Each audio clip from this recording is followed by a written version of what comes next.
hold up. They know the money is coming to go. So what? Yes, ladies and gentlemen, welcome back to Tony Television. I have two very special guests here on the podcast today. I am going to allow them to introduce themselves kind of clockwise so you can go ahead and get used to their voice. Hey, what's going on, man? I'm happy to be here. This is our second time doing this. First time was a little bumpy, but we back again going hard. This is June. And just in case you need to know who I am, June, that's me. Primo in the building. You already know. We here. Let's get it in. Now, the first thing I want to bring to the table is this. We had a conversation last night, and we'll probably talk about that later, but this is in reference to that. Just came out today. Jay-Z's net worth is now worth $2.5 billion, according to Forbes. His net worth has more than doubled in 4 years. Thoughts on that? Man, people got to remember, like, when it comes to the net worth and calculating that, what that really means is that they have $2.5 million worth of assets. Billion. I'm sorry. Billion, $2.5 billion worth of assets. And million, whatever you calculate worth like that.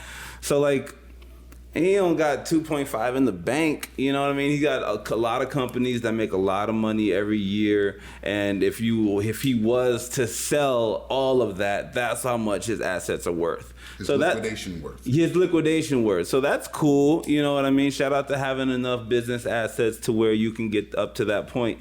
But it's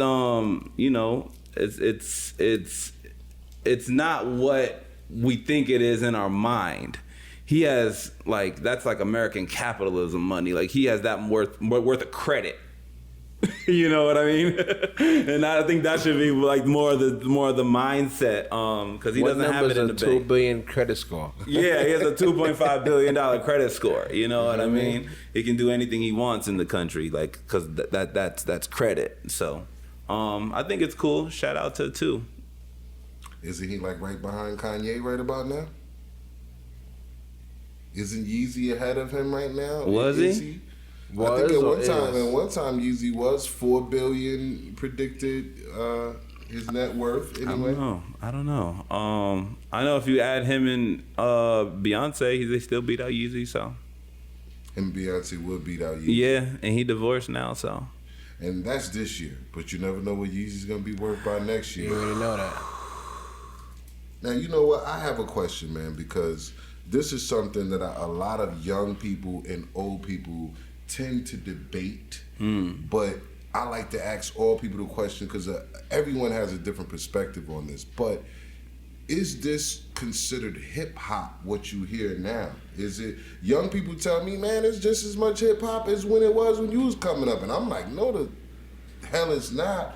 But they say it is, and so I don't want to be biased because I'm like, man, no, it's not. And then I'm finding myself, am I the grumpy old man, or what you're hearing? NBA YoungBoy, is that hip hop? Is it rap? What is it? What's the genre, the category? I'm gonna say Lil Durk. I'm gonna say these guys now, like, they make hip hop.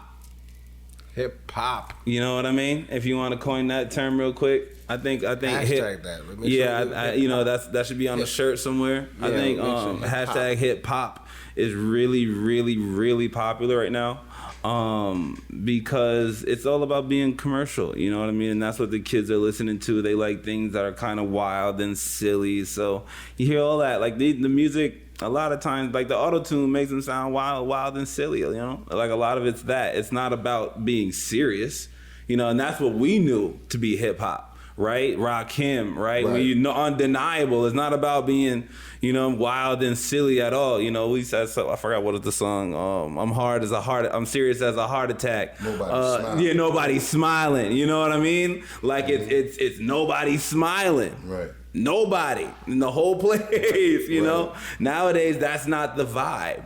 So hip hop still has that. We still have the different elements of hip hop. You know, they call it R&B hip hop now. So, like, yeah, R&B hip hop. Yeah, it's all in that same category now. Considered the old school R&B that you know. No, but nowadays the R&B and hip hop are synonymous. Yeah, that's true. Is that rock pop? Yeah. But what do you call a slow song? can't call that shit hip hop. It depends on what it is. For me, like, I think hip hop has gone to the point where it's just like hip hop. Traditional hip hop has a feel, and you know it when you hear it. You're like, damn, that's traditional hip hop. That's the boom boom pap. That's using the words and the rhymes in slick ways and saying That's dope shit the way that we like it. Right. You know what I mean? And there's certain people that are really good at it, and certain people that bend the line. You know what I mean? I think Kendrick is that new weirdo rap that bends that line, where it's like, is he spitting? Is it really hip hop at the end of the day? You know what I mean? People look at him like as a rapper, like a straight up hip hop artist, but I think when you listen to the albums, there's a lot more than that. Like a jazz artist, like he's like an experimental guy, like really you know what I mean, like really you know, love me is complicated, love me is complicated, love me is complicated, like. That's weird. You know what I'm saying? That's not hip hop in the way we know hip hop. So but isn't hip hop a way of is the art form of itself as expression, right? Yeah. And the expression is used in a musical sense. You know what I'm saying, from the inner youth, right? That's how hip hop itself initially started, right? Well, that's a part of it. Expression of oneself through music, jazz. As the time and genres change, and I'm saying that the art form of it changes as well. I'll say it like this: like when you hear a country song, you know it's country. The business inside of it, the business just kind of, you know, whitewashes the art form on, and then becomes more of a, you know what I'm saying, a cash cow. When you hear a country song, you know it's country. Hip hop. And they got country songs that are poppy, you know what I mean? But you can still hear it's country. Right. You see what I'm saying? Like Taylor Swift, them songs, very, very poppy, but still got that country background. Like, you know, she's from wherever. Yeah, it's like you can hear the country. And hip hop's the same way. We have a lot of different shades of hip hop, right? But at the end of the day, it's all under that same umbrella. I'd call it hip hop, right? Because now it's made for the masses. It's not made for the Nobody Smiling crew. The Nobody Smiling crew ain't making the number one hits on the Billboard charts right now. Very true. Yeah. Now, what about drill rap? Like, is it doing something to the culture, or is it just another form of music? Now, my opinion, real quick, my opinion is they're doing a lot more real killing based on some of the drill that's going on, because, you know, drill is when they actually talk about the things they do and the crews they did and the gang babies. Yeah, so it's bringing up that, you know what I mean? I don't know, I just think it's negative for the culture. That's what I'm saying. Drill music for me, like, first off, the music came from the UK. Right. So the instrumentals and that sound and that all the UK was doing that because it comes from like the drum and bass and like using dubstep and like that whole thing is coming from the UK influence. I think it's strange that New York decided to latch onto it so heavy. But I think it's just a new way for the kids to be bad, bruh.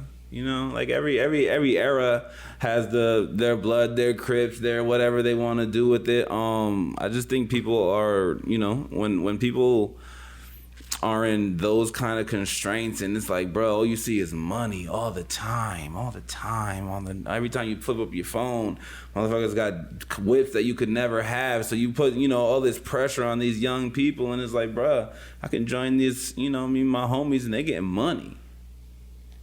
I'm gonna go join the homies and start making some money, you know, and we're gonna be down to do whatever they doing, you know what I mean? So like, I don't blame the kids. The kids are just a product of the environment that we're setting for them. What do you think, Primo? As far as for the drill music and how it's changing the culture, I mean, at the end of the day, the cash cow of it is driven off the negativity of the music, because hip-hop started off initially with a positive message, right? It was talking about unity and what we're supposed to do with self-empowerment, you know what I'm saying? And then the corporation got behind it and pushed a negative agenda to keep us in a negative aspect towards our expression. You know what I mean? So at the end of the day, anything that they're going to promote that's going to be pushed is going to be pushed to put us in that negative format. cool. The that was at like the turn of the 90s when gangster hip hop came in.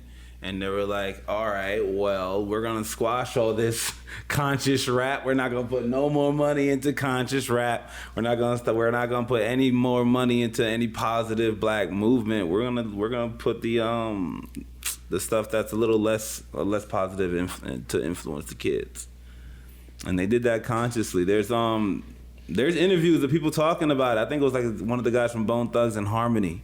And if you find this interview where he's like, "Bro, I went to this spot in Beverly Hills, and they all sat down and like told us that this is their view and how they're gonna do it, and you know what I mean, it's not people like us making these decisions. It's not people that look like us or have our experiences at all, and you know, so it's a lot of times it's not we're not the ones to benefit from it because of that.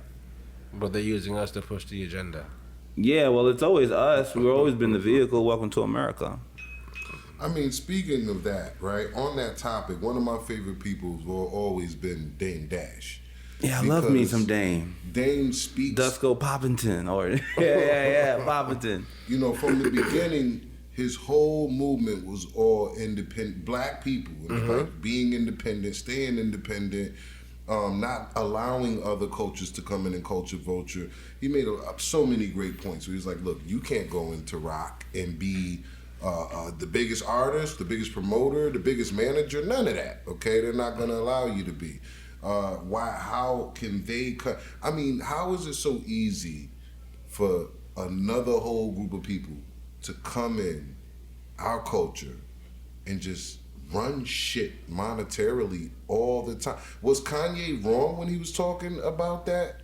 You know what I mean? Because that's basically what he was trying to say was, granted, he did point out a certain group of people, which I'm not doing that, you know, but it's because it's all money hungry people, because there's some black people in there too, okay, that's in the pot, that's helping push the agenda to get the money and shut the hell up. It's just what it is, right? All colors are in there.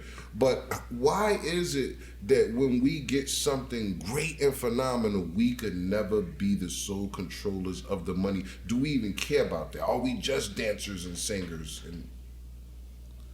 I think it comes from a sense of, man, I'm just thinking about all these other interviews with Charles Barkley.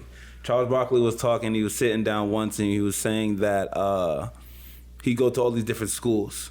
And when he goes to the inner city schools, he asks the kids how many want to be entertainers or how many want to play professional sports.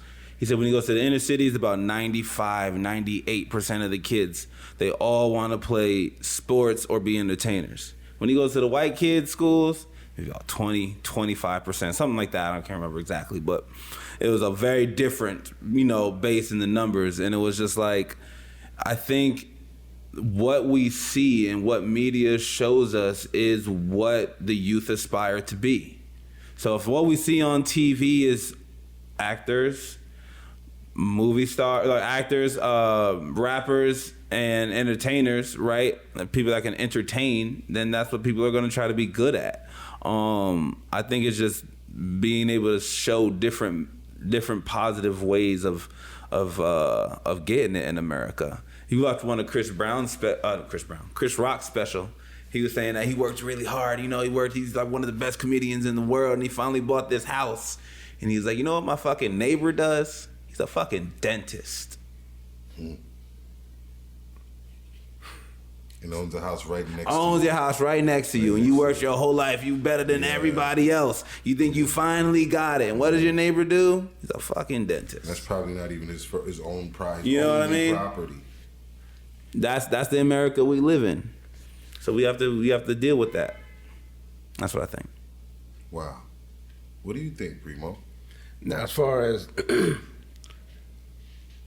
America and how we are viewed and how we're judged, definitely has a way that affects how we're going to financially be successful, right? Because as we all know, the exploitation of black artists hasn't just started with hip hop. It's been in the music since the beginning. Yeah. You feel me? Due to the fact of they understand that our art and our expression and how we express ourselves is captivating to them. They can't do it in the way that we do. All right, so only way that they can bring themselves into it is to capitalize off of it financially, and use us to work and move the music, to give them their capital gain from it. You know what I mean? Remember, America is based off of slavery and our aspect of how we play in society, right? So whether we're in the system in jail, or whether we're in the system in music, whether we're in arts, entertainment, no matter what, we're caught in a way to where everything that we're gonna do is gonna prosper somebody else. Instead of giving it an opportunity to prosper us and our people and our families, for our culture itself, there's always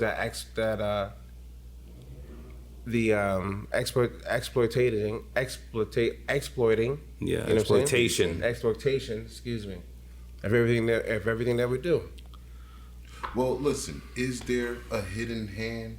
Is there really Illuminati, or let's just say some powers that be holding us back, even if it's a little bit? Or it's a system. It's a system that's in place to hold us back. No matter whether it's just one man, two man, or a group full of people, it's a system that's in place. I could tell you now, and it's a little racy, right? But whatever. So you take a DNA test, and they can tell the difference between your DNA as to where you come from, right? They can tell what country your people come from, and so there's obviously something in the DNA that's different between black people and white people. And I think the hidden hand is something in that DNA that won't allow equality to be the norm. When it comes to white people, they feel like, and from the general, and just in general, even the ones that are allies and the one that help, equality seems like they're giving up something every time you talk to them. And if it's true equality, it's very rare that you find someone that is down for that. And my instance is just me personally. And every time you have a conversation with someone that's not black, that's not brown, that doesn't have those struggles, that haven't had that history, that doesn't have to have the talk about the cops, they feel like equality means they're losing out. And they are, in a sense, right? But they're losing their control. Yeah, they're losing out, right? If you have 80% of society and you got to go back down to 50, that feels crazy, So they're dealing with that, and I think that that general like stronghold, that feeling, that inferiority complex, really, right? Because they're really scared of what black people coming together could look like, what that might look like for them. Oh no, what happens if they want to take over the country? Hold on, but do you think some of them, or not some, but do you think they're paranoid that we would try to do what they did, like physical, kill them, slave them? No, I think it's more of a pride thing. Like, I think honestly, like, they don't. You go to the middle of America and say, imagine your state right now, 80% black, 90% black. Freak people out. Like, people are like, especially white people. In my opinion, and of course not all white people, right? We're talking about in general, in certain pockets, right? Because there's white people are really cool, black people, blah, blah, blah. But we're talking about just in general the system and how it works, and like the general population when you talk about certain age groups, because younger people, I think that view is shifting as well, right? So once you talk about above, let's say above 30, everyone from 30 to 100 is very, very probable that you're going to hold these views, because that's how history has shown us. So I think it's just an uphill battle, man. It's just really just an uphill battle, and finding out where are we going to sit in this country. The country is not really tailored for us in any way. Every system, from the housing system, financial system, to the healthcare system, to the entertainment system, like any system that that's set up in America, is not really geared for black people. And when black people try to put together stuff like we have our own bank now. I don't know if you heard of Greenwood. If y'all heard of Greenwood yet, but they're trying to, that's a new banking system that's black owned, and they're trying to make it a major bank. But that doesn't get a lot of airplay. That doesn't get a lot of media. Not everybody knows about it. They don't have billboards everywhere because it doesn't have backing, right? So that's always that constant problem. Wow. You know, and I'm gonna tell you something, man. I always, when I hear people scream out this Illuminati thing, yo, is such and such in the Illuminati? No, he's not in the Illuminati, okay? There's, you know, if there is one, let's just say, because what they mean is 13 families. That's, you know what? That's what I wanted to ask someone. Is there 13 families that's been running this show Absolutely. for hundreds of years? Absolutely. In America, absolutely. And the Christian white families, there's documentaries on them. Like they're out there.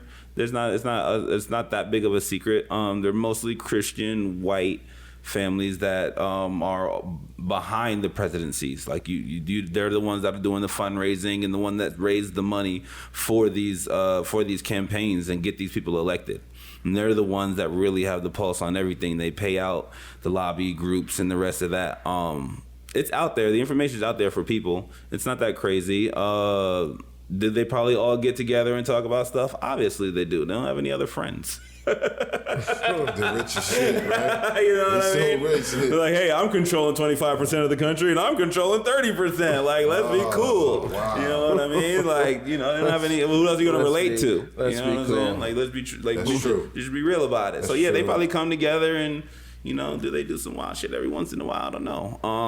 What was it? Jeffrey Epstein, you know what I mean? What was happening on that island? You know what I mean? He's part of he was financing and helping that group of people find their little hidden pleasures and shit. You know what I mean? So what was That really group, happening? The richest in the world group. That people we don't know. And that's why they knocked his ass off, because it was all the richest in the world. I'm like, how the hell is he going to get a chance to even express himself in court? Come on. They say he had tapes. He was recording in the rooms. He had everything. So he had, imagine. So you got Bill Clinton, Donald Trump, all these people that he got pictures with. He was cool with these people. Yeah. They went and they partied with him. They were on his plane.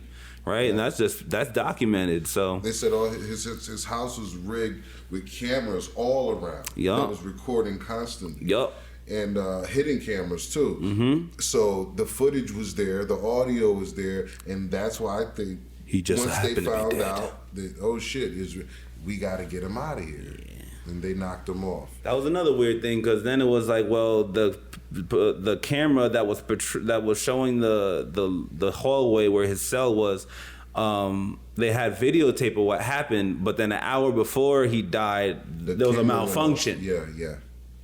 Classic movie shit. Classic movie Like shit. we're all stupid. Like, nah, okay, I know. You know, the news is owned by somebody, We're bruh. still alive. The news is owned by someone. Look, Right. Someone owns CNN. A person, a group of people. So it's owned by an entity, right? And all these other groups, all these other MSNBC and ABC is owned by Disney and Fox is owned by this. Like, they're owned by people. So those people have special interest every time. So you really think he's dead? Yeah, I believe Jeff Epstein is dead.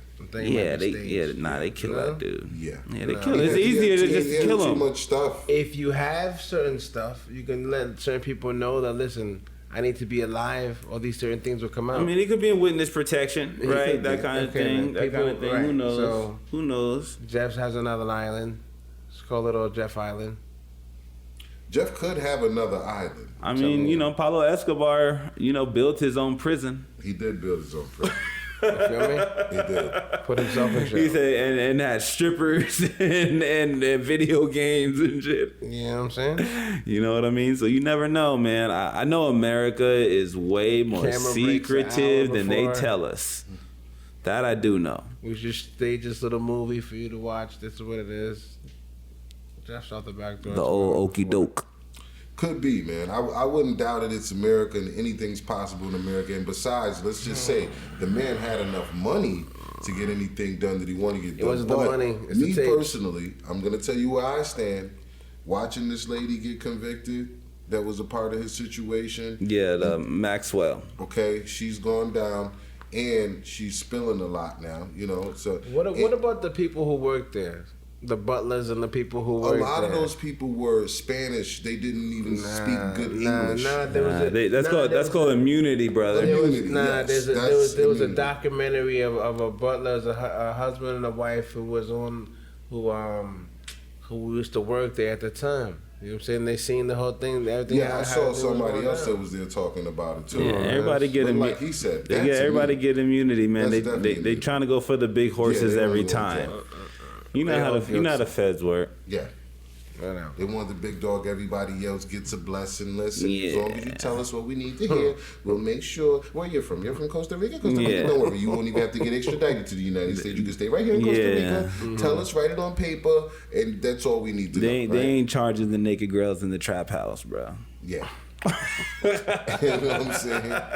You know what I mean? That's a fact. They ain't charging them. They Where's get your the walk. boss? They get the walk. You know Where's what your I'm boss saying? at? Okay. Yeah. Yeah, Jeffrey Epstein. And I mean, look, man, the country has always been a corrupt place. The foundation of America is born on corruption. I always tell people, you Yeah. can paint the outside of the house, but if the foundation is still the same, Blood- then it's blood in the still soil. gonna always, Blood in the soil. you know what I mean? So, but my question is this, man. Real shit. Can black people really, like, this way we see the Jews and the Like, Koreans? can we prosper in Could America? we come together as we have now our own hospital, sisters with the S. Instead of the one Greenwood, we have Greenwood and another one, like they got Chase and U.S. Bank and this and that and that. Could that in America? Of course we know. Are we capable of that? Africa, Costa Rica, all these places. Yes. In America, could that day ever really truly come, brother? I mean, I feel I hear a lot of good things about Atlanta, man. That's what I lived hear. there for Atlanta's 10 black. years. I've never Yeah. been to Atlanta, but lived I there hear for 10 that years. what I hear as an outsider, someone that lives in LA, I hear Atlanta's black run. It is. Right, like a black mayor, black people, like you go through, like everybody black. Yeah. Like that's a rare experience in America. But hold on, Atlanta is disclosure. one city. I'm just, hey, Let's just Wakanda say got to this start disclosure, somewhere. right? Atlanta is black. It's 4 Peachtree Streets. It's Peachtree here, Peachtree West there, Peachtree, Peachtree there. That's East Atlanta. Okay, It's in the state of Georgia. yeah, well I know, I Wait, got hold on you, now. but I'm just saying. In Atlanta, this is how I looked at it. The mayor's black. Yeah. The sheriff's black. That's the what I judge, hear. All of them is black. Black folk. But the laws of the land Because we in white are folks. still controlled Well, under those laws. of You course. get caught with an ounce of weed, your ass is gone. Felony conviction, Yeah. at least for a year in county jail. So Still it's- to this it's day. a red state. And It's a red state. the person who arrested you was black. So I look at it like they got the black as the face, but behind it is still those people in the white. That's not fair. I mean, we have to. No matter what, there's gonna be black people that have to work in the system. So we're gonna have to and the system unfortunately is unfair. But you got to try to gank Okay. the system for everyone to get their little piece. Because unfortunately, we're here. So I feel like I'm not mad at any black person that's out there trying to do what they can do in America to try to get it, because the cards are stacked against you. So if you gotta be a judge, man, and you gotta deal by judge rules, then do your judge. Be a judge and be the first black judge of your district and do all that. It's unfortunate that the rules are always stacked against us. We're not gonna be able to change all the laws in a one presidential That's 4-year crazy. term, right? I think that's an excuse that's been pushed so that way those laws and rules don't get changed. Why can't they be changed? 'Cause it's First of all, America. First of all, let's start with the Constitution. Yeah, right. Look at the statistics. What's the demographics of white people to black people in America? Yeah.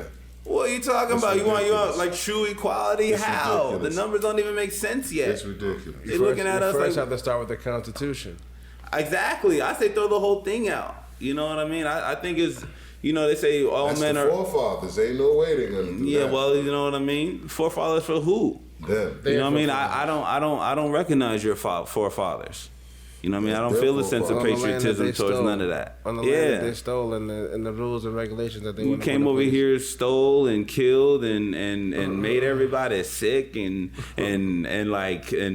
bamboozled and then slayed, like, you know what I mean? Just constant Finessed negativity. Yeah, constant everything. negativity, finessing and It wasn't and was so evil. It was more force. It wasn't finesse. It was just and then it was force. so evil. Finesse you know and what I force. mean? Force first. It was then finesse force. It second. was a You're forceful right. finesse. But don't forget, the way they was finessing was they was coming with certain jewels and this and that, and hey, we got more over here. And then by the time you get over there, you realize, okay, this is a fucking taking. It's not a deal. Man, you know what I mean? So they was finessing you. They had to come, because when they was coming on our land, if they were coming with straight war from the beginning, we'd have fought back. So they came a nice, elegant way in order to get all the way in.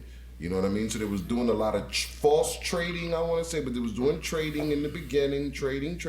Once they got deep in, then they sunk their fucking teeth. They did that in every state. They slowly befriended the American, the natives. Every country they land in. It make me scared. Anytime the U.S. lands in the country, they build a base there. It made me scared about space, bro. They talking about everybody. Then they're gonna start colonizing the universe. Like it's coming. You know what I mean? What do you think? You know what? Now that we're there, the space shit, okay? All of this shoot down shit, they talking about they shooting down UFOs. Yeah. What is that about? Is it UFOs It's out UFOs. there? They shooting down, but are they shooting down? Fuck, let's be honest here. They're not coming down by themselves. These things moving the fucking speed of light, and they're telling me they're shooting them down with a jet that still's breaking the sound barrier. I'm the weirdo here. I just came back from Alien Con a few weeks ago. Okay. In Pasadena. And they talked about this. In Pasadena. And they talked about this. They talked about the UFO thing, and it really ended up area phenomenon. It really turned up. Well, the new term is what do they call it now? UEDs. They're like I can't remember the thing, but there's a new term. UFOs old. Yeah, there's a new UFOs are old term. I think it's like UEDs or something like that. I can't remember exactly what the acronym's for, but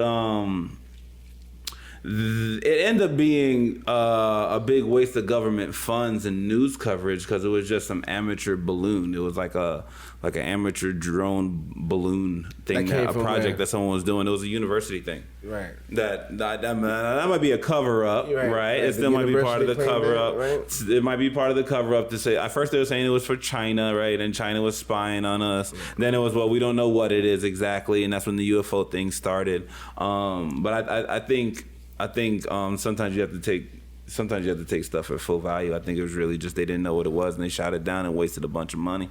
People gone happy in the military. If it was pertaining to a universe from the beginning, the universe would have been like, "Yo, you shot down our balloon, and you owe us funding for that." You feel me?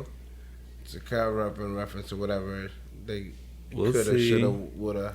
I like that. I like the alien idea. Has anyone ever heard of Billy Carson here? Maybe that sounds familiar. What is he? Who is he? The Emerald Tablets guy, right? Yes. Billy Carson. He's high up in the ranking, as a matter of fact, black guy. Yes. But he goes into the multi-dimensions. Oh, okay. Yes. He's a metaphysics guy. Mainly, I guess metaphysics would. Yeah. Metaphysics is when you start talking about the chakras and crystals and energies and frequencies and all that kind of thing. He doesn't go into. He goes into. Damn it, man! I always talk about it my damn self. It's just not on the top right now. I got you. But he's talking about what's behind the science of what's behind the physical that we see. Mm-hmm. Computer quantum. Okay. Quantum physics. Right. Okay. He's deep into quantum physics. That's cool. And of course, the physical, everything that we see physical is just neutrons, right? So you know what I mean. And neutrons, I believe, are like 90% just air. Right, it's nothing there but air. It's just energy, force fields, and there's force fields around that neutron. So if you're made up of, and that's of course he was going into how they know for a fact the aura does exist, that you have a magnetic field around you because everything that you're made up of, every single atom, nuclear, whatever you want to call it, has a magnetic field around it, right? Mm-hmm. So everything that we see physically. He was just really going into it. What you see in front of you is truly based on how the optics in your physical eyes were, developed into things that you have in there. But if you take away some of these things, then you start to see reality more for what it is. You've been blessed with certain things in your eyes to see reality from this perspective of a physical, but, if basically, I guess our eyes don't see the same way dogs' eyes see. The way cats' eyes see, and this and that. Everyone sees the reality differently. These species here, and if you start looking from a quantum physics, I looked at it. My comparison was Neo from the Matrix, because when he finally looked behind the physical, he saw all of the little numbers and coding that was creating, because I developed a few apps, so I understand it a little bit. Gotcha. That you're doing a bunch of coding behind the scenes, and when you render it, people see what's on the interface, and it's crazy because what you see on the interface looks nothing like the coding that's behind it. Mm-hmm. So he goes into that part of our reality. We see this and it feels good, but there's coding behind this, and that's a whole other world. That's a super cool talk. Like, I could talk about that for hours on end. But I'll say I'll let people believe what they want to believe. The nature of reality is so astounding, and the formulas that make up what we know is so crazy that it leads a lot of people to intermingle things like auras. And what I'll say is, like, most things in science are very kind of defined and very like astute and exact.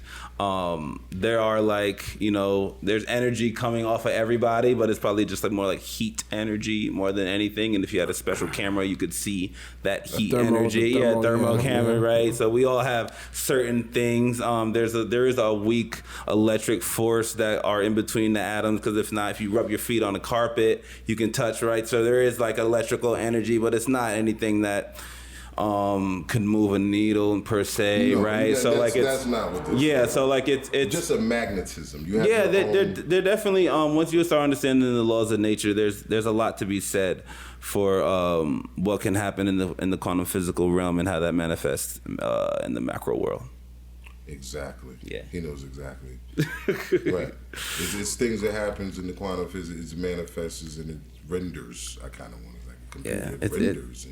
I could talk about that forever and ever and ever. But I think other topics are cool too. Well, let me ask you something, man. Are you a religious guy at all? Nah. Okay, cool. Well, do you think that religion itself, it was placed here Man, it's getting deep today.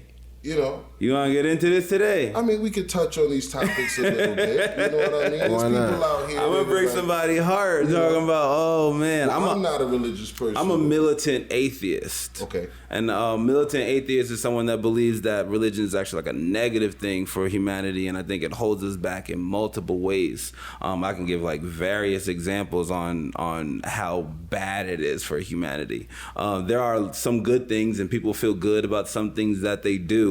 But I think the amount that it holds humans back in the understanding of science and the understanding of where we came from, the understanding of what the planet is, the understanding of what you are as a human being, not this whole spiritual side of yourself, but literally what you are, where you come from, and your DNA and how that sequence is, and what your stem cells are, and all this other things that I feel like the general public doesn't have a good understanding about. I think religion obscures that.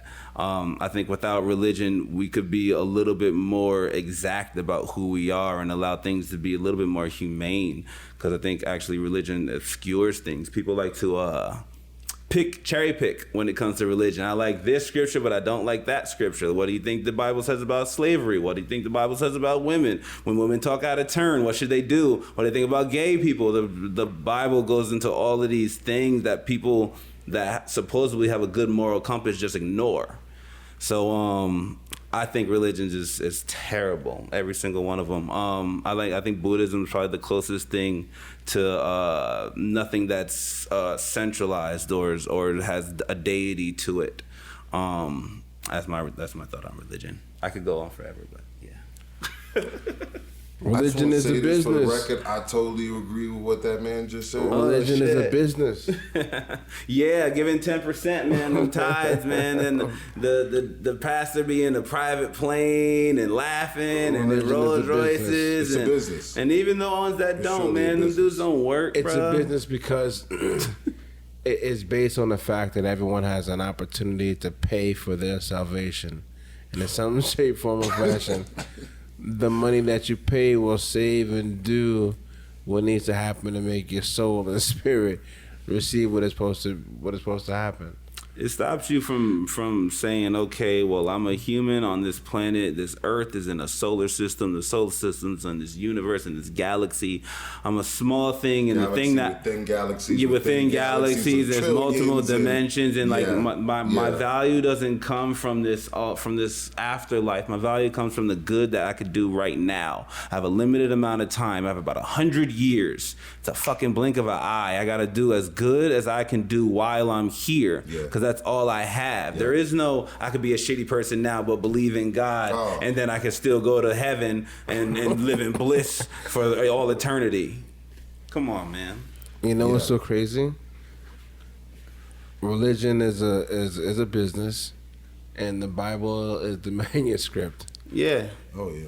You know what I'm saying? It's definitely the manuscript on how to get that money. You know You know what I'm saying? It's your employee handbook. I mean, they use it in various ways, and it's I don't know. So let me ask you this, right? Let's just do a scenario. Okay. I'm a preacher. I come to you and I say, well, listen, brother, Jesus died for your sins, though, brother. Mm-hmm. I hear what you're saying, but Jesus walked this planet and died on a cross to save you. I'm gonna say, Pastor, what was Jesus' real name? Do you know?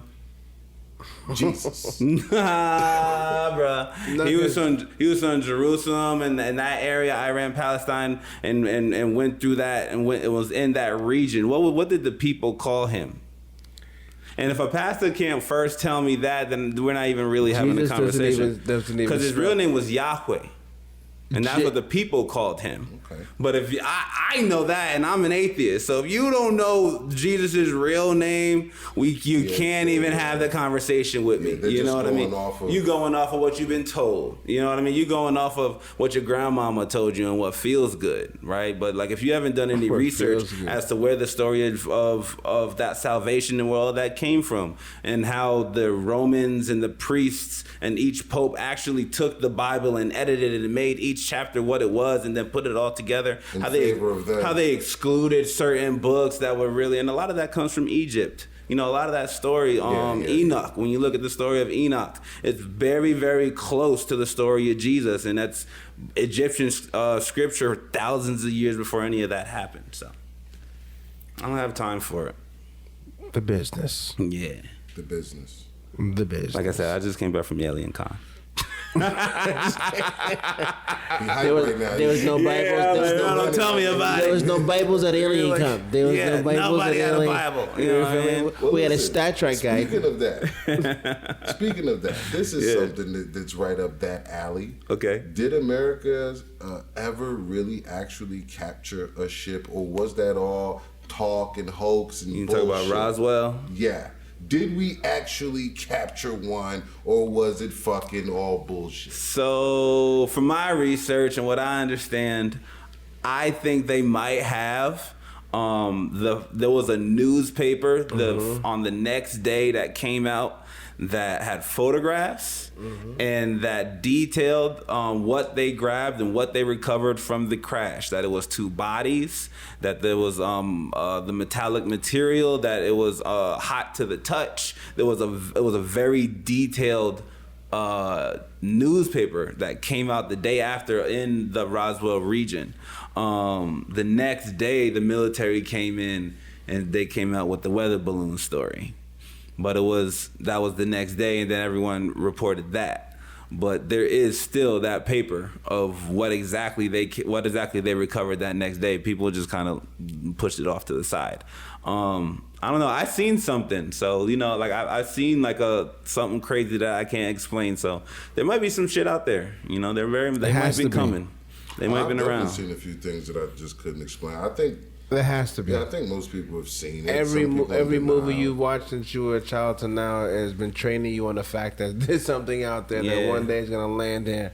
Listen, sometimes it'll be peaceful, sometimes it'll be a problem. Now, if you look, I think they're calling it right now in the alien culture like the disclosure period, where they've been government's been slowly leaking out information that the military's been saying, yes, we've been seeing these things that fly. The pilots, yes, have been reporting it. These are the things that we've been seeing in the early 2000s. So it's coming, man. It's coming. I don't think it's beyond the fact that planets have been here for thousands and millions of years before our planet got jumped and started. All right, so they might be watching us. They might be watching us. No, really, I'm telling you, man. I always did the soundtrack come from Star? Yeah, that come from Alien Con too. You know what I mean? I bought the CD. Look, this is what made common sense to me, and this is why I would get kicked out of Sunday school when I was young. Because these are the questions I would ask, right? Yeah. When they would say, God, God, God, and I was like, well, the first line that you read, it said, let us make man in our image. I said, so that sounds like a whole civilization of people got together. It's more than one person. Let's create some people that look kind of like us. That's fire. So what was their answer? What was their answer to that at that point in time? Go downstairs with your mother. You're smart. They don't answer those. That answer would have been the Holy Trilogy. Is what they would have said. Yeah, that too. They told me just go downstairs. It would have been. That's the Holy Trilogy, and the Father, the Son, and the Holy Spirit. Or the ones to the bed. That could have been a good answer. I choose an hour I on had image. already, even as a child, understanding, comprehension. I was good at English. I understood what they would let us make man in our image, man. Look, it's a whole family, at least right there talking. You're not going to convince me it's just three people at a table. It could have been, but they all, just three people got together to create these whole stuff. Listen, no, I wasn't with it. But thinking like what he was saying, that I was on that, right? When they said we're in the solar system, and I'm like, okay, a solar system, just like a bike, you need all of these moving parts for this bike to go, right? We're so stuck on who we are, or just in ourselves, I guess, that we don't even understand. I tell people all the time, listen, bro, if Mars was to go off track just a little bit, we're fucked. Yeah. If Saturn goes off track just a little bit, we're fucked. The whole system works together, right? For us to have this good ass life that we have right here, right? And I said, guess what? Now, when you think about it, this one is many of solar systems in our galaxy. Yeah. And then there's fucking there's trillions of solar systems in our galaxy. And then there's hundreds of, we can't even do the numbers of how many galaxies there are, right? Yeah. Now, how many planets on top of, it's crazy. For every solar system, there's a minimum. We don't fucking know that. Ours just has, we don't even know exactly how many. We're still discovering new little, we thought we found another planet in our solar system. Blah, blah, blah, blah, blah. But when you start doing these numbers and thinking of it like that on that scale, this is what I came to the conclusion of, right? Man has to be in our infant phases of mentality at this moment for us to think with all of this life out there, because that's what it is, right? We're the only ones. These planets are life. Yep. These galaxies are life. Yep, That's absolutely. all life. Or For us to say we're the only life when we're looking At life. at so much life. Yeah, it's crazy. I'm like, we're some big-headed, stupid motherfuckers to be like, well, we're the only life in the universe. Yeah, it's crazy. I'm like, are you kidding me? We may not even be the only life in our solar system, brother. We don't know exactly what's on the other side of the moon at the time that we're on this side. The shit is too hot to get even too close to. They got footage of whatever it was, some type of orb, remember, going to the sun and extracting some fucking heat from the sun and dipping off. Yeah. We can't do that. We can't even look at the fucking sun too long. But there's someone out there that can go to the sun, extract some energy, and get the fuck up out of there. That sounds like it's in our solar system to me. It sounds a lot more advanced than us as well. And we got the footage. You saw that? Yeah, I remember seeing that footage for sure. Because that satellite that they launched to do the solar observatory was a big deal. And like when that came out, it was kind of crazy because it was like, well, people were just unsure if it was edited or not and blah blah blah, but it ended up being like a real thing, and they just didn't know. It just got left unexplained. For me, what was crazy about the whole religious thing and going back to that and just knowing like, all right, well, the difference. When I was about 15, I read the Da Vinci Code, and that book it changed my life forever because it detailed the possibility, or like they were really just saying that it was real, but in my mind it was the possibility that Jesus had kids, and that whole thing, and that there was actually the bloodline of Jesus was still here on planet Earth, and they've been trying to like deny that, right? Because then that the church loses power, right? If Jesus is still here on Earth. So like my thought as a 15-year-old boy was like, he wasn't fucking nobody. Like, you know what I mean? Like, he wasn't hitting nothing. Yeah, like, he got multiple disciples. When you read about the Bible, he had a group of women. To do it. He got a group of women that's traveling with him. I'm like, you could suck on it. I'm like, bro, he definitely had a kid or two. He definitely had a kid or two. Spread no legs. Yeah, you know what I'm saying? He definitely had a kid or two, bro. And I was like, nah, you can't tell me no man on earth from 15 to 23 wasn't hitting nothing. He was at nothing with no condom back in the day. Nothing, right? Nothing. You ain't bearing out a child. Right. Why you ain't bearing no child, sir? You know what I mean? And that got me going. Like, wait a minute, he was a dude. He was just a man, right? We're making stories about this man. That was a dude. Like, what am I? And he wasn't tapping no ass. Yeah, nah. And then if he was, like, then that was just a normal guy. You're not getting any Easter promos. You know what I mean? So that's a sin for Jesus to tap ass. You know, you're not getting any to create Easter new promos. life, which is what he's down here promoting. You know, I'd like to see that on the church ceiling in the glass. You know what I mean? The stained glass. Jesus hitting something. Yeah, for real though. That'd be the real church. You know what I mean? Church. Come on, bro. They traveled in the desert. They traveled in the desert. Tabernacle. Making water into wine. They getting drunk as a bunch of dudes. Come on, man. Welcome to the tap. Welcome to the tabernacle. You can't marry Magdalene around him all the time. So whatever you know what I'm saying? That's good. Come on, Mary. Let's go pray. You don't pray. Yo, you don't know me. I was just walking on the sea last week. You want to slap me a number? What you talking about? I feed your whole family. I feed your whole family right now. Give me some fish and some bread, some loaves. My thing was Jesus was a guy, man. He was a man. You know, and I know what a man is. I know what a man does. I know what a man feels like. You know what I'm saying? Don't tell me they walked in the desert for years and they had women around them and nothing happened. Right. Straight up. That's a fact. Pastor knows it too. That's funny. Yeah, man. I mean, there's a million reasons, man. We can go into the religion thing because I have a million different reasons. But I want to switch gears a little bit. Okay, I want to talk about. I don't think you said you watch it, but the BMF show is like really been blowing up a lot. I've heard about it, but I don't watch that show. Have you heard about it? I heard about it. There's the Black Mafia family, right? And it's their story. Yeah, it's their actual story. I seen that the casting looks real good. Like a lot of the people look like the original people that did it, and like I think from what I understand, the families behind it, like they're cool with it, right? Like they got the okay from everybody. Yeah, so like right, so they're really telling. Lil Meech is doing it, right? So I think that's cool, man. I think glorifying that time is important, but because it's like that was a lot of times our superheroes, right? Those are the people that was making as much money as possible in the streets at that time. So like I think the visualization is important. I'm not mad at it. I'm not mad at it at all.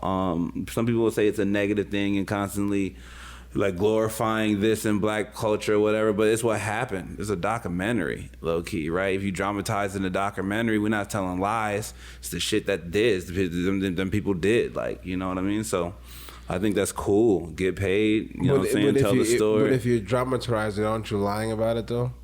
I You know mean, what I'm saying? it's Hollywood. It's not you're not giving 100% of what it was or how it is. We adding a little bit of this. Book. You know we what I ain't mean? gonna write 100%. If we all write everybody here could write a book about their life. It ain't gonna be 100%. You know what I mean? I wouldn't expect it to be. I expect you to leave some stuff out if you a real one. That's a fact. True. That's a fact. You know, get paid. Well, I've been watching BMF, man. I watched season 1 to season 2. Okay. I think it's a really, really great. You know what I mean? What do you compare it to? Like what as good as what? As good. Or is it because it's real? Yeah, I think it's more so just because it's based on real. Yeah, I saw Big Meech a few times when I was living in Atlanta, Right. in Magic City. You know, just seeing him and then looking at his son, like, damn, he looked just like him. like and then him. seeing him reenact that, right? And then, like I said, me growing up, I started selling crack at like 13, you know what I'm saying, the projects for the older guys. So a lot of that is like, oh shit, I remember I used to grab a pack, go run and drop it off for them, and you know, you had to follow protocol back then. It was real, your young ass could not come out just like now. I think you could just kind of just jump anywhere. I hustle, I got trees, I got whatever. Back then, your young ass couldn't be out there, my nigga, unless somebody out there okay. You gotta be okay. Out there, my nigga. It was a protocol thing. So when I watched that, I'm like, oh, because they had a whole BMF. It was a structured family. Like, yo, you watch out, you this, and we disapprove this. We got to move him out the way, and this is. I'm like, wow. It just brought me back there, and like he said, you know, it's just their family's life. So to watch them and to also, the most beautiful thing for me personally though, to see that and know that, okay, you have this guy who grew up a drug dealer.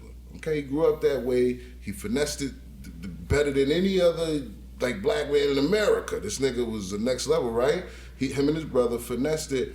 So of course he had a destiny already, as we all know, is death or prison. You know what I'm saying? When you're going, so he reaches his prison. And then his whole life, the work he put in on that ends up manifesting to be all positive for his fucking son. That's the most beautiful. I felt like it's the sacrifice he made. Big Meech, he didn't notice, you know, his son was gonna, but it was a sacrifice still that he made. Because I'm pretty sure, you know, when men out there making moves, you trying to do for the family. Even though you balling this, but still, nigga, you trying to make sure my son in private school, the kids got this, you know what I mean? They ain't got to worry about nothing. Yeah. The whole dream is to one day I could be done with this shit and y'all could be extra good. So to look at, okay, he's going to get out and he's going to be done with it and they're going to be extra good legally, I'm like, yo, that alone is like, wow, he's still accomplished the ultimate goal of it. He's still alive. Total 180 on it because, like you said, it's telling the story of what he did and whatever negative aspect of what he was doing to help his family survive at that time. Turn around at some point in time could have been the downfall, right? And from that downfall, still turn around and have a positive spin because it's now the same information and things that were being done then is now being visually displayed. That's now financially putting us in a better situation. And got his son a whole career off of the shit. Based off of being his dad. Yeah. Cause you know, as a father, you know what I'm saying? You're a new, you know. Yeah, I'm a new papa. Bruh. All right. You're gonna wonder what are they gonna be, and when they get to that age or older, you're like, okay, I hope he's, you know, figuring it out. You don't want him fucking 25 and 28 still saying, I don't know, Dad, what the hell I want to do. You know what I'm saying? Yeah. It may end up that way, and you still support him, but you really hope that, you know, that they find out sooner what they, you know, what they want to get done or whatever. So to see that his son was able to fall, because a little while ago, I remember his son talking to, because 50 put him on, and he didn't know what the hell he was going to do before that. He really did. And when 50 came, it was like, nigga, why don't you play your dad? And now he has, rolls out the ass. Man, 50 funny, bro. 50 was on the thing the other day talking about he got like 25 shows all going at once, bro. 50 making so much money right now and just 50 sitting don't back. never get the recognition of being one of the best rappers of all time. Like, Because I he's don't not. even think he was in the list, right? He not one of the best rappers of all time. Why not? He sold fucking 10. I don't care what he sold. Bro, listen. Okay, man, we could go there. Okay, so time out.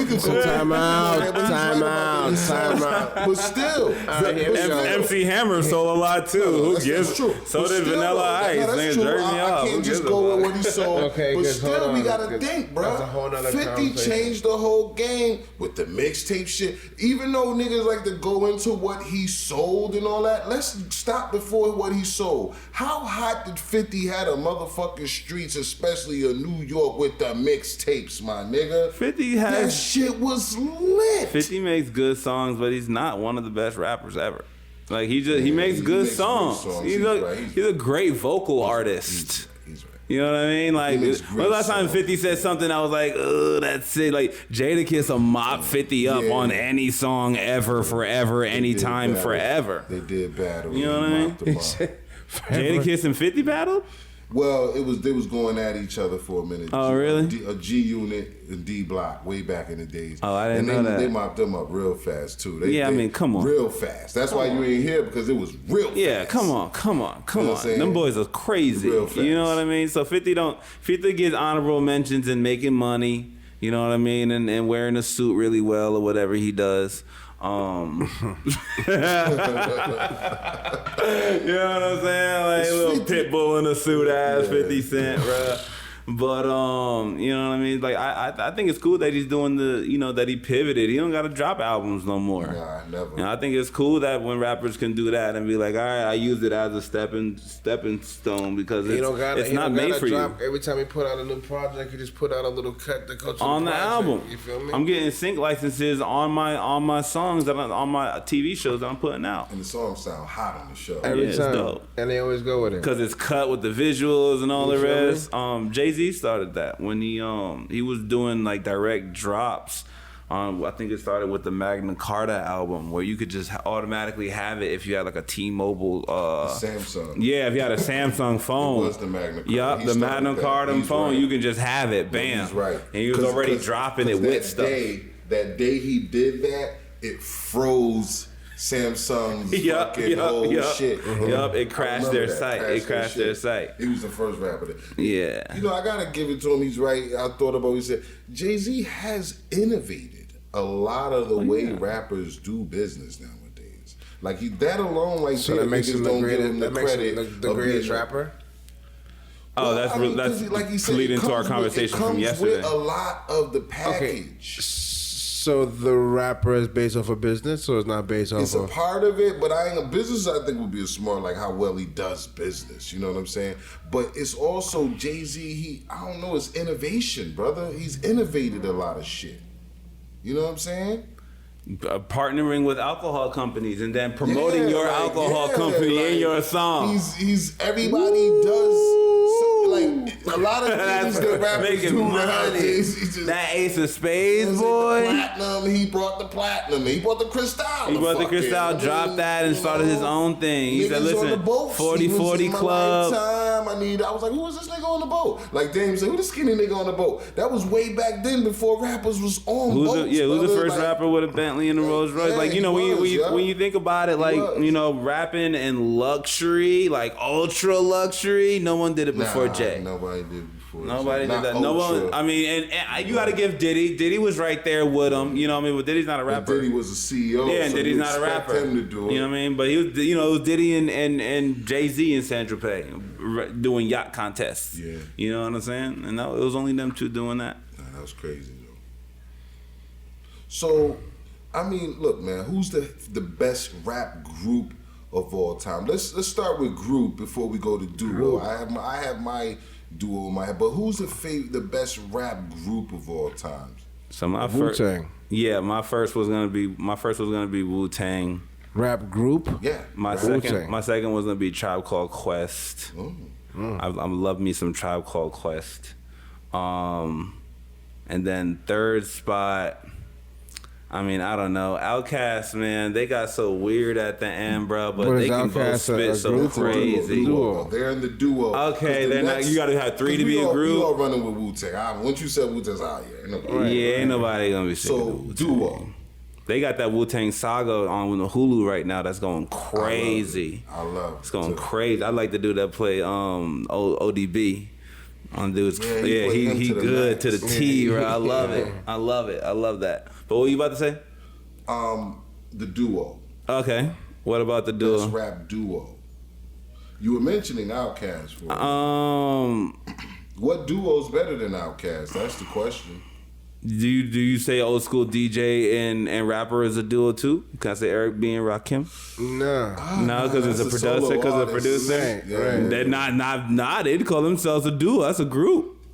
They were not a solo artist. It was like Gucci Rap and DJ Polo. Yeah, they were together back in the day. Like you don't get DJ Jazzy Jeff and the Fresh Prince. You know what I'm saying? Two rap duos, because there we go. Rap and one DJ, but you know what? And I'm gonna say the honorable mention to the Locks when it comes to the groups too, because. Rap group when it comes to the Locks, boy. All three of them boys will jump on a verse, and it never stop. It never like feel crazy. They pretty sick with it. You gotta go more than just an honorable mention. If you're gonna go rap group, you go like I said, Wu-Tang. I'm gonna say Wu-Tang, Locks, the Locks. And group, right? I put Tribe Called Quest over the Locks. You put Tribe Called Quest over the Locks? Hell yes, I do. That's because maybe that's just my style. Yeah, that's his style. That's my style. They have a cult following. They have a very serious following. Tribe Called Quest started this new backpack movement. That whole field, whole field that everybody's on right now. They really capitalized on that, and Kanye puts them. The very first vinyl I purchased was Tribe Called Quest. Yeah, they go back. I think what else group would you try to throw in there? Group? Yeah. Once you said Wu-Tang, I was out. So you got Wu-Tang, the Locks, and who else? Who's your number 3? Oh, my number 3, I would probably have to go with State Property. Okay. As a group? Yeah, that was a group, nigga. I'm saying you had Chris like a subdivisions of it, but they. Yeah, I mean, if this set was a group, if the Locks a group, State Property's a group, they a group, they all a group. Yeah. Well, y'all Slaughterhouse fans? You fuck with Slaughterhouse? I didn't fuck with Slaughterhouse. Oh, me neither. I didn't fuck with Slaughterhouse. I know some people that live and die by Slaughterhouse though. I was like, man, the Pump It Up dude, like I can't. Pump it up. The Pump It Up dude. Yeah, I was like the dude from Pump It Up. I know he got his successful. Yeah, but Joe could rap, man. I hear. I never heard it though. Rap, man. When? Where? I mean, you can go look up and say. I mean, the average rapper, let's say, that's rapping, can't fuck with Joe Budden, bro. When they get into it, Joe, he thought he was so nice where he actually went to the live battle shit. Remember he battled Hollow the Dawn or one of them niggas. I don't know if it was Hollow the Dawn. I don't want to say the name wrong, but Eminem threw that big battle on TV. Yeah, I kind of remember that. With Murder Mood battled somebody. I forgot because that was the main event. The other loud nigga. I remember. I know who you talking about. But Joe I know you talking about. Battled one of the battle rappers, and he won the first round. He did. He came out swinging like, oh shit, everybody was. But then this next two. He got laid, fried, died. Couldn't hold on.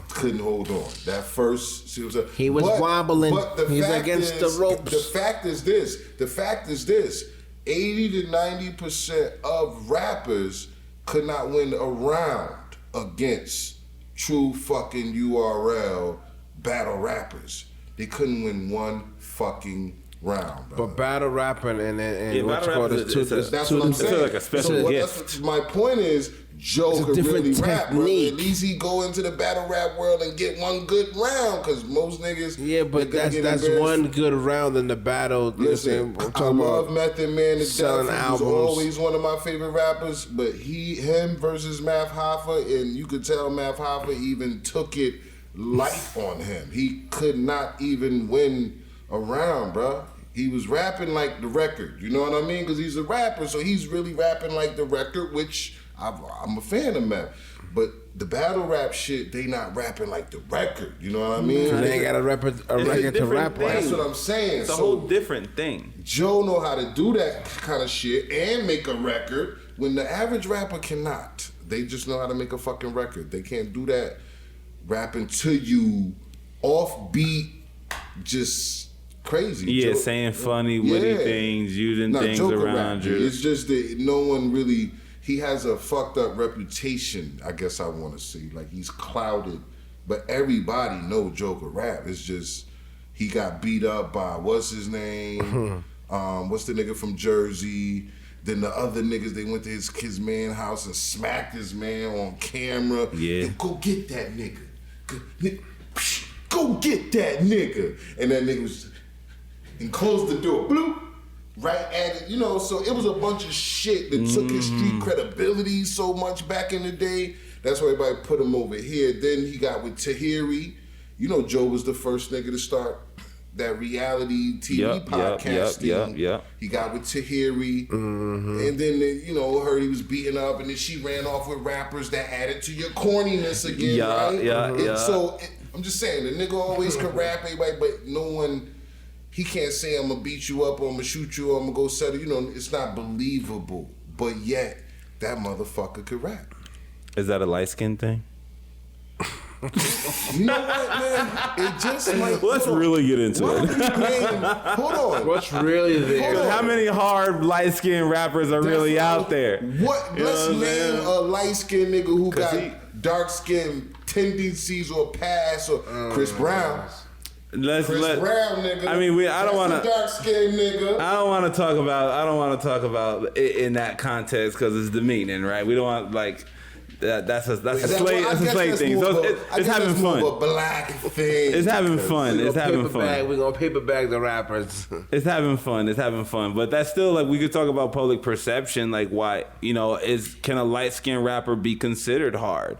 Can you be considered nowadays Can as a light skinned black person be considered hard? Yeah. You got Chris Brown, nigga. Is he hard? He bounced back. No, I mean, he not hard. He's sick, you know what I'm saying? He Chris Brownie. We got Breezy with hard as fuck. You know what I mean? Chris Brown's like this weird shaped, like, you know, dancer guy. You know what I'm saying? Being no dude up. And Rihanna probably fucked him up. I always have like that thought in my mind when she showed her picture that he didn't show his because she a big island gal who eat rice on bean and jerk chicken and she pop that boy back.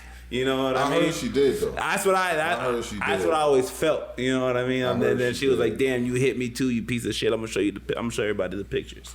Yeah. But you know why? I was just saying, you know, why light skinned black men can't feel hard too? What's wrong with him, bro? That's funny. Well, Drake out there killing them, nigga. He ain't hard either, though. He's not hard. I'm not saying he's hard. No, he's not hard.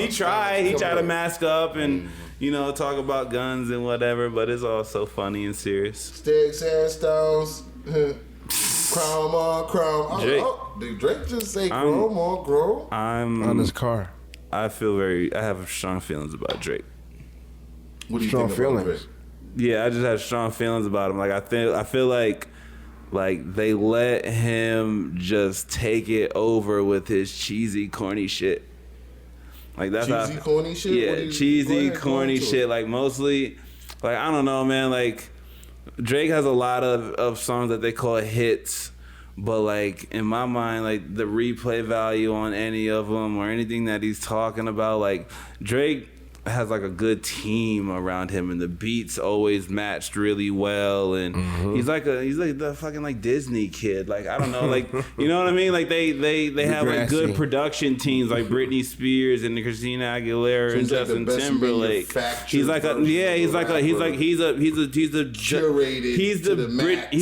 rapper Britney Spears. They understand your voice is in C minor. We're gonna keep all your in C minor. You know what I'm saying, to make you never sound bad. And they, you know, the writers group is a bunch of people, right? It's never just him writing the shit. You know what's funny? This is how I know you're telling the truth. Let me tell you what's crazy. Look, Benny's manager, Benny the Butcher, his manager came over to G's shop one day. He said, "Yo, I got the song with him and Drake. Y'all want to hear it?" Because, you know, Benny was talking about it at one time in public. I said, "I definitely want to hear that." He said, but it is never coming out. I said, why not? He said, you'll hear when you hear the song.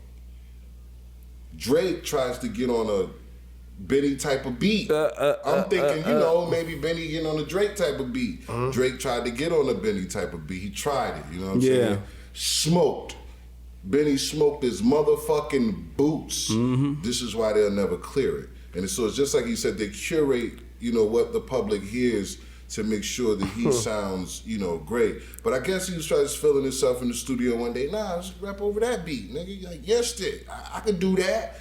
And Benny just smoked that nigga. I'm like, yo, why would Drake do that over that beat? Like, it don't sound good. Drake's a really nice guy. You know what I mean? Like, he can like do like Shakespeare and like, you know what I'm saying? Like he's like an actor and like, you know what I mean? Drake's like a really nice person. So he should like do that and and continue doing that, you know what I'm saying? But he shouldn't hold any hip hop crowns at all. And I think the fact that people gave it to him because he influenced these kids a lot and he made a lot of catchy songs is cool.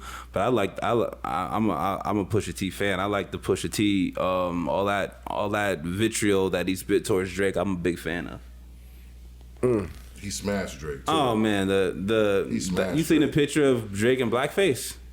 Oh yes. Come on. That was it. My boy have a white mom. He in blackface. Yeah. His mom was a white lady. Yeah. I mean, me personally, if you want me to just, on top of him making good music with his team curating. Yeah, great music. Great songs. Like a Disney kind of thing, though. You know what I mean? It's like everything's Disney. curated. Hip-hop Disney. It's like that. It ain't like he sit up in some fucking room every night and all these feelings come out of him and it's all, no, that's not what's going on. So I see what it's a structured machine on that boy. Structured machine. You know what I'm saying? And Weezy and them got all that money. You know what I mean? Baby and them got all that money to be able to put anything behind him, right? Yeah, that's true. So they got billions of dollars to put behind him and do whatever they need to do. Yeah, he's there's nothing he wants to do that can't get done. Yeah, Promotion. he's their winning horse. Yeah. It is what it is. I think that's part of the reason why he's actually doing, because look, the world, I don't think we've never seen. Yes, we have. We've seen Jewish rappers before, but we've never Beastie seen Boys. Beastie Boys. That's exactly who came to my mind when I was gonna say we didn't. But we've never seen them to this extent of power, I guess, like Drake running shit. What I'll say is Beastie Boys was a group, but Run DMC was running shit. You know what I mean? Like Drake is running shit, brother. He's, you know what I'm saying? He's been running, I think, for like the last 10 summers. What do you call running it though? Like, I mean, as far as running the radio, running ticket sales with like little girls. Hold on, let me explain what I'm saying. Who has the most 14-year-old girls going to their concert? Drake's the winner. Well, you gotta look at it like this, right? You gotta look at it like this. I used to watch Yo MTV Raps when I was young. True. So when I put myself in that young mind frame, because that's who's mostly going out here buying tickets and shit like that, right? They're the ones that are being influenced, which is the ones that the record labels are targeting as consumers. They're not looking at us as fucking consumers of hip hop anymore, right? We want that shit for free. When you spend, they are. So the consumers are the kids. Drake has been influencing those fucking kids as a rapper more than any fucking rapper for the last 10 years that I've seen influence those kids. Now, whether I like him or not and believe he's hip hop, and that's me, I'm old as fuck, no. But I don't see no other motherfucker as a rapper that's out there influencing those fucking kids the way I was watching your MTV Raps, wanting to be like KRS-One. I want to be like KRS. I want to like this. All of these kids want to rap like Drake. I'm like, this nigga is killing them. I mean, I think that time is come and gone, brother. Well, who's I don't think kids nowadays are trying to come out sounding like Drake. I think there's so many different avenues, like you said, like with the drill and like with the different like with the down south vibe. I think Drake is trying to sound like the kids now. That's a good you know what? But he's always Trying to say relevant. You know, I think think he's trying to sound relevant and trying to hop on tracks that like keep him young and cool. He's a dad now, you know. Yeah, so like, you know, I don't think they're literally trying to follow that dude anymore. I think Drake's literally on his way out. You think so? Yeah, I think the best of Drake. Yeah, the best of Drake. We've seen that. Yeah, the best of him. Yeah, we've seen. Yeah, when he's not gonna, you know, best we ever had. Yeah, we've seen. You know what I mean? Like it's.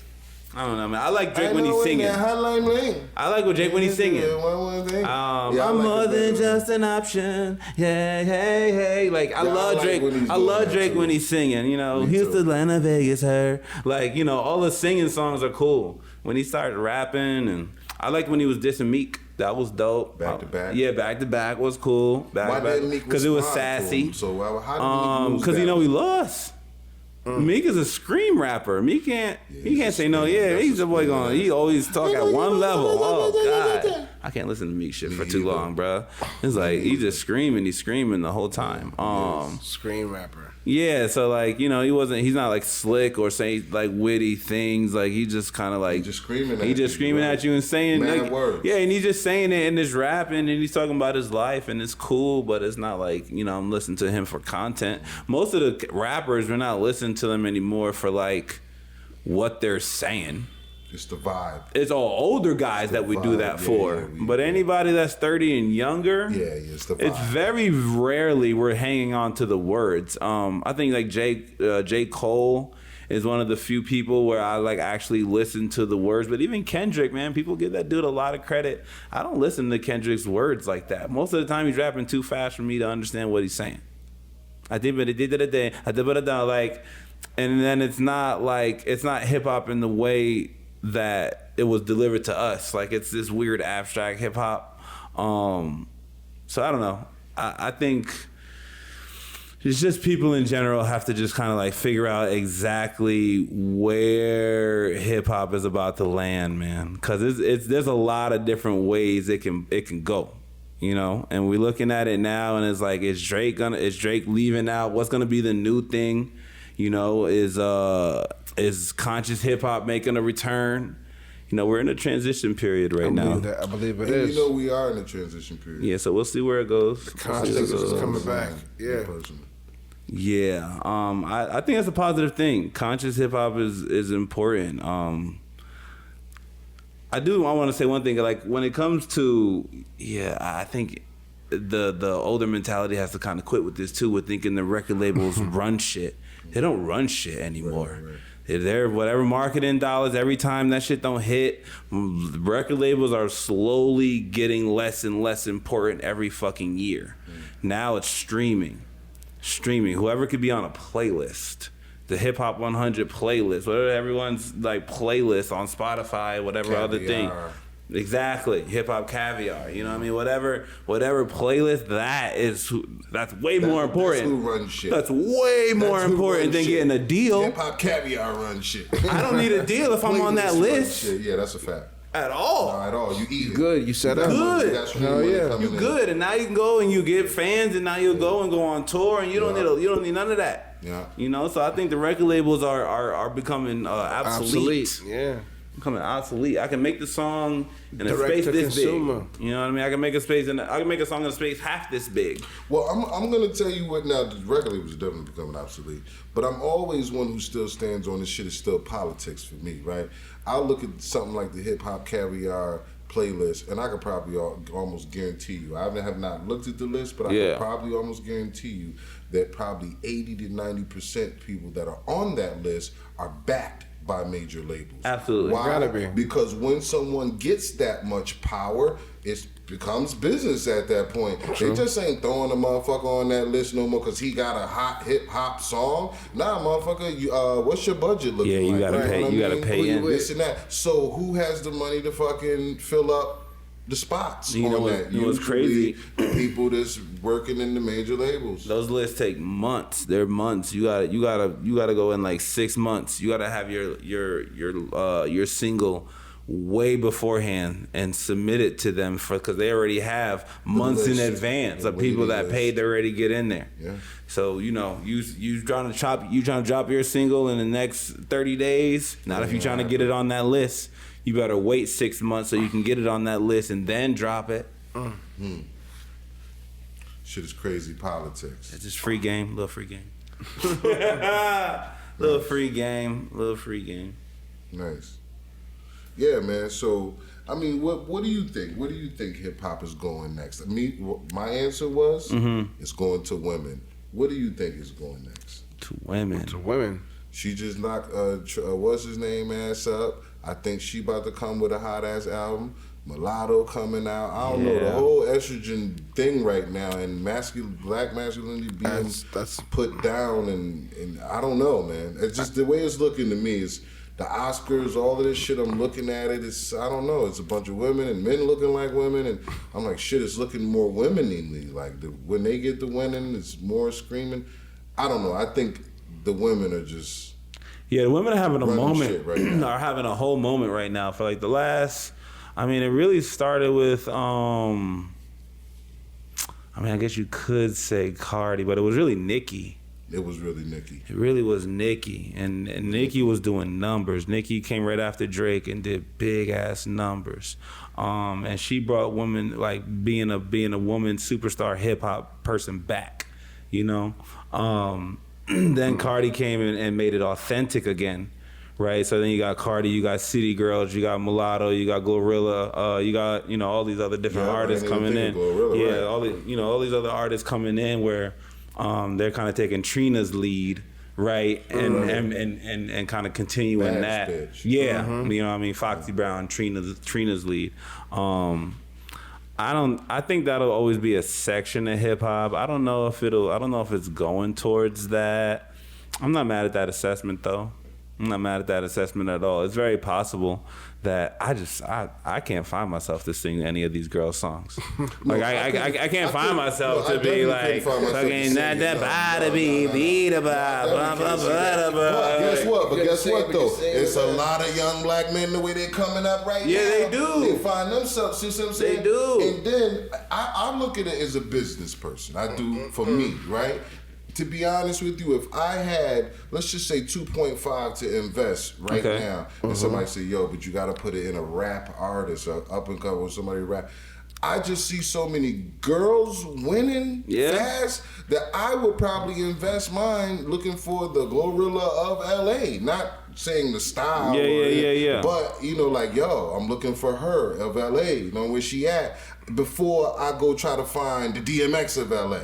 Because even though I know, just my mind, I guess, even though I know that DMX, I could probably find him first, not like DMX per se, but the one from the hood that everyone love and his bars is there. But is he going to be able to stay the fuck out of trouble, and can he stay alive? His shit is going to be so raw, he's living it, he's in the middle of it. I can go down the line of artists who, they was hot as shit and they just, got caught up. They got caught up before. Got caught up. With women, once they get hot, usually they don't get caught up or die. They tend to take advantage of the good opportunity that's in front of them. They get thick. Right. Those are getting thick. All of a sudden, they be like, oh, wait a minute. You been eating good, huh? You remember Ciara got a little thick? Then she's skinny now again, but she got thick for a little while, man. They get a little thick for a little bit. No, I'm not mad at that assessment at all. I think definitely women right now in hip hop, and I ain't never really thought about it like this. They're definitely the safer bet. Yeah, the safer bet. Yeah, they're definitely the safer bet. Yeah, so I'm guessing the investors out there right now are probably thinking same thing. Right. Yeah. They're trying to push that money more towards there. And like I said, with a lot of the way you got sex the sells. boys growing up now, shit, the women is killing. Sex sells. Can you put on a thong and shake your ass for the camera? Yes. Yeah. Oh wow. Well, look at that. Isn't that gonna sell? Quick question: anybody watch Creed 3? No, I ain't watch watched none any of the of the Creeds. Nah. You know what's funny? I watched the first one. I never watched any of the Creeds, but I watched Creed 3. You watched Creed 3. You bought into the hype. Well, you know what? I didn't buy into the hype. Okay. I just was curious. I was like, you know what? You've been denying this dude Creed You know what I'm saying? For 2. Here's what made me get into it. The black actor, the rival guy. I watched the other movie that he was in. Drew brought me to see him in the movie. He was like some plane. It's a historic movie. It's actually based on a true story. Thing that the flying, he was flying over a thing, and he went back and he really pulled some shit off, and he got hit. His plane got hit. He went down. The white guy actually went down, and he came down with him, and then anyways, I watched that movie, and I said, this guy's a hell of an actor. It's like a new kind of a guy coming. So when I watched the reviews I read the reviews for Creed and watched the thing, they was all talking about that guy. And I was like, damn, he was hot in the other movie. So it wasn't Michael, it was the other guy I wanted. Gotcha. And guess what? He put on a hell of a fucking... I still haven't... See, this is how you know what... Because it didn't make me go back and watch Creed 2 or 1.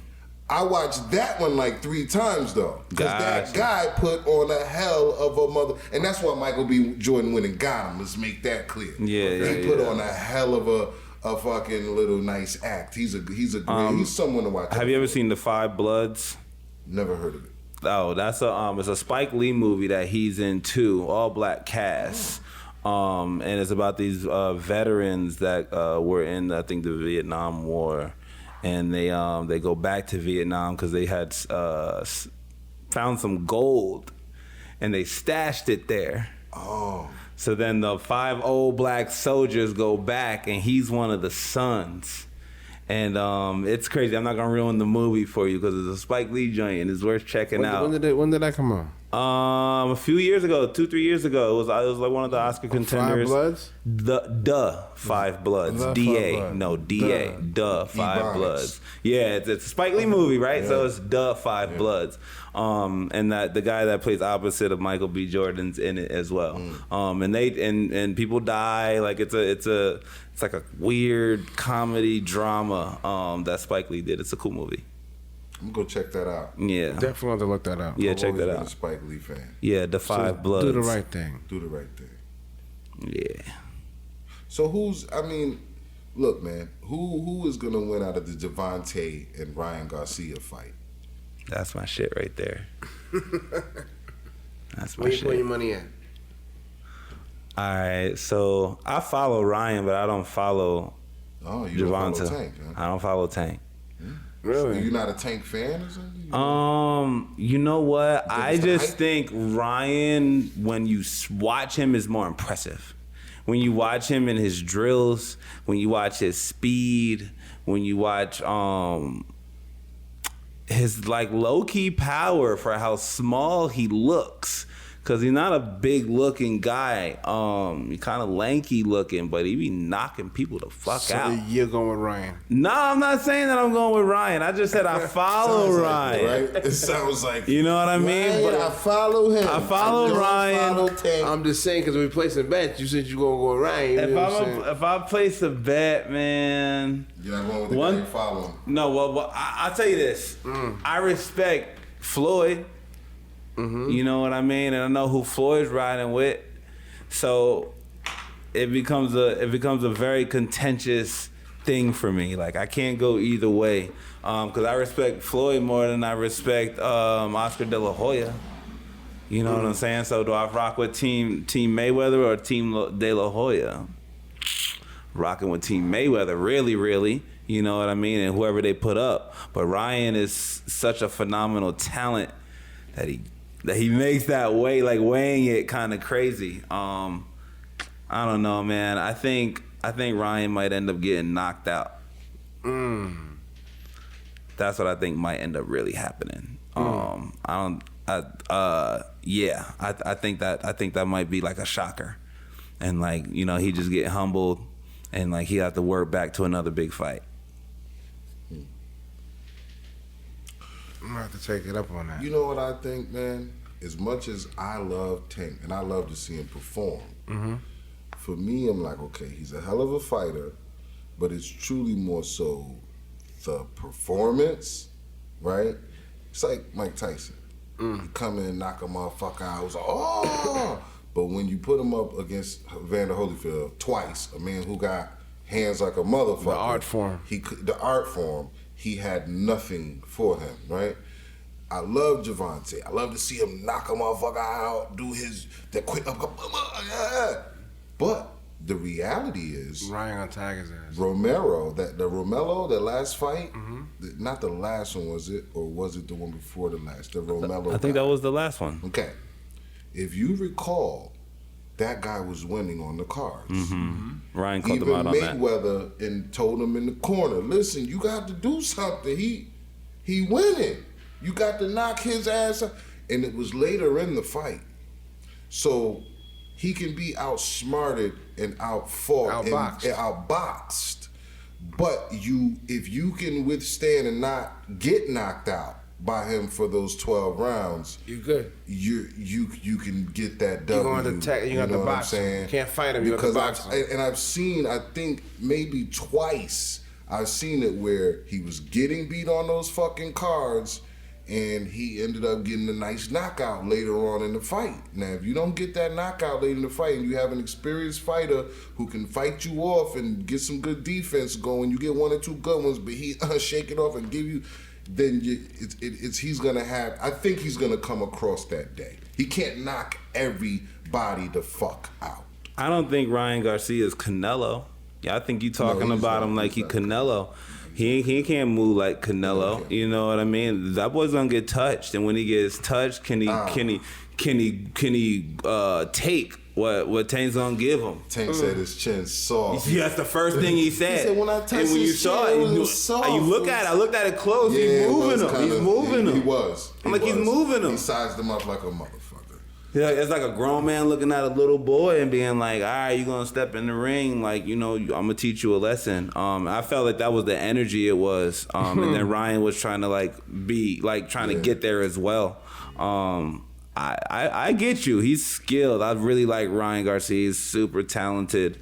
But you're right, he get touched. He's going to get touched. And I think when he gets touched, he's not going to handle it, bro. Body shot. Oh, Tanker. You know what I'm saying?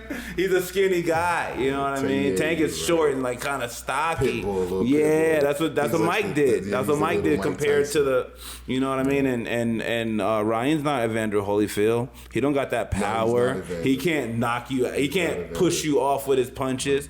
Ryan But is fucking quick. Romelo wasn't Vander, Well, man. that And too, he that was too, beating that him too. by the cards. Yeah, you know that what too, I'm saying? that too. He was supposed to be some joke, and he was beating Well, him by the cards. how serious did he take the fight? You know how fighters go. That's Tank, man. Everybody's trying to knock Tank the fuck But how out. serious did Tank take the fight? That's what I'm Tank. saying. Oh, yeah. You know what I mean? Like when you do That's that true, at yeah, that no, level, that's like true, that's basketball true. players, That's bro, the motherfuckers be getting fucked true, up that's after true. before the playoffs. true. They don't care, He man. was probably You know what I mean? 95% confident I'm gonna knock his Yeah, ass I ain't out. tripping on I it. know it's gonna happen. Oh, I'm gonna get And he the knockout did, on his ass. and he Yeah, did. You know what I'm and he saying? did. Like, so And he was did. there a reason to really trip? Yeah. No, I knocked his ass out Yeah. and got my purse and did. made more money Yeah. and sold out new. What was shit. it? The New Jersey Arena for like Yeah, the yeah. biggest purse ever type Right. thing. So like, you know, you doing his business, man. So you know, hopefully Ryan can tag him with one and try to get him down. We'll see. It might be that he might be able to get Tank down 3 times and it'll be a win by just a KO, not a TKO. Yeah, 3 times? Yeah, if you get in the round. No, you- in a round. Yeah. I can see that happening in the later rounds because Ryan's quick. Before you know it, bow. Oh, you know what I mean? Okay. Oh, I got to get back up. So we'll see. I think it's one of the best fights that's come along in a long time. I think it's better than people are giving it credit for, We're even gonna though it's a see. mega fight. We're gonna see. Yeah. Well, I'll you know, every definitely time see. I try to bet something on it, man, on Javante, the odds, man, is so crazy. You got to put up like $10,000 to win $500, man. It's crazy. Like, damn. The odds are always, you know, It's in his favor. like crazy. You know what I'm saying? Never could win nothing betting on his. You got to put up big money. I mean, you know, he's knocking out of. Look, you know what? You know who fucking disappointed me, man? What was the big tall black nigga? I can't even remember his name now. One time you should just spew his name right the fuck out. Anthony Joshua? Joshua. Anthony Oh, my Joshua and Tyson God, Fury my fight. nigga. No, Oh no, not that. No, in the Mexican dude you talking about? First he lost to Andy Ruiz. Then he Yeah, came yeah, back Andy and Ruiz. he beat Yeah, Andy Ruiz. He hardly beat him the second time. Yeah. And then he just kept losing after that. Other dude just beat his ass. Nah, after the Andy Ruiz, after that fight, all that hype was gone. I mean, literally like his ego. Because he was supposed to fight Deontay after the Andy Ruiz, and after he lost to Andy Ruiz, Deontay was like, "Well, shit, ain't no reason." Now. Yeah. Now that fight game is serious, man. I know some people in it, and like one fight, my homie was undefeated, one loss, and now that purse is different. Your conversation is different. Everything is different. You're a whole different fighter now. Yeah, everything. Because you got that loss, man. It's terrible. Yeah, fighters usually. Well, back in the days it wasn't like that. But nowadays, Mayweather has moved it to where you know that you gotta have that donut. To stay like to be a big shot. Big shot. You gotta have that donut. That's what's big about this next fight. That's what's big about Davis versus Garcia because they're both undefeated. Yup, they both. Somebody got to take a loss. Somebody got to get the That's dope. Like I love this fight. It's one of the coolest things I think that's coming up. Cause like that's manhood. That's putting your pride on the line. That's putting the dollars on the line. That's putting your record on the line. Your career. That's a real fight. Yeah, it's a real fight. We did that Mayweather Pacquiao, and it was too late. It didn't matter. You know what I mean? It was 5-6 years too late. True. You know, this is coming right when them boys are ready. Tank could have been like 3 years younger, but then Ryan wouldn't have been ready, right? Mayweather and Canelo was a good fight. That was a good fight. That was a really good fight. Zeros. He gave him his first. Canelo came back like a monster since then. He lost recently that one time. Really? Yeah. I didn't know that. Canelo lost to somebody. Yeah. Damn, I didn't know that. If I'm not mistaken, brother. I know Canelo's. I put Canelo high up there right now in defense. I love him. Last year. I remember I was for sure that it's Canelo. Yeah. And I think he lost. Yeah, he did. I'm for sure about that now. But I fuck with Canelo. I know that city he's from. Yeah, man. Oh yeah, down there in he's from Mexico, from Guadalajara. Nigga, you got the pass to go over there? Yeah. That's my place. I grew up out there. That's my spot. Told you, remember different schools? Oh yeah. Remember yesterday talking about different schools? Remember how his school being black is not a problem. It's not a problem being black in his school. Yo pasé mucho tiempo en México y me encanta la gente mexicana, todo lo que es México. ¿Sí?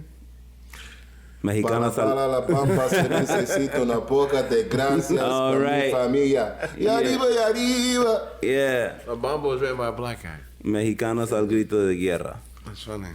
Well, listen, man. Look, how long have we been at it on this one right here? About an hour. Probably something like that. Yeah. It's been a good talk. We've been we covered. Able to get it to run today. You feel me? Definitely.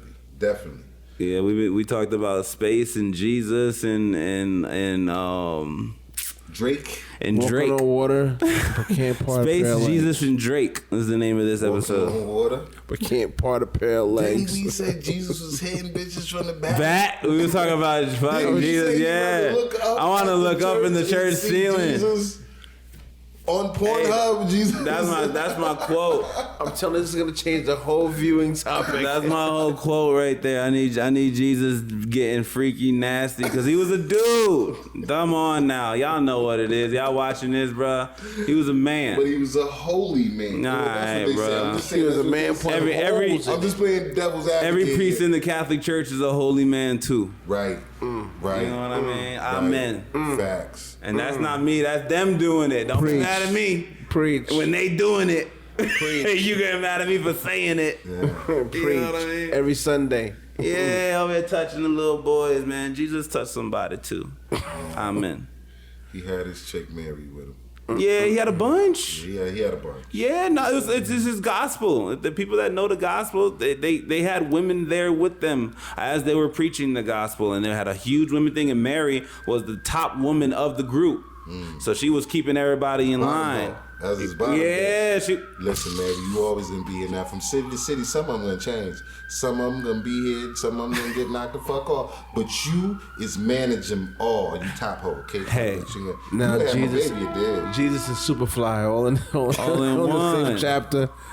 Going to hell. That's what the ambulance is coming now. Is That's crazy. ringing the alarms. We got the alarm behind us. Well, listen, man. I had a really great time. Both of them, actually. I wish we could upload both of them. Well, but we that will is be what able it to is. upload this one. Yeah, What? We gonna chop it up. Yes, mic check. Here we go. Here we go. Oh shit. So, anything y'all want to say on the way out? Any shout outs? Anything? Nah, this is a really cool experience. I dig the the vibe we got going on in here, and I appreciate you having me. I'll come back at any time. Just let me know what's good. No doubt. You already know. I'm here, so we here. We gonna get this in. All right, y'all. This has been it. Power Hour, Tony Television. We out. We doing Done. it. What's good? Stand on top like I'm King Kong. Paddle niggas like a ping pong. Run my block like I'm King Von.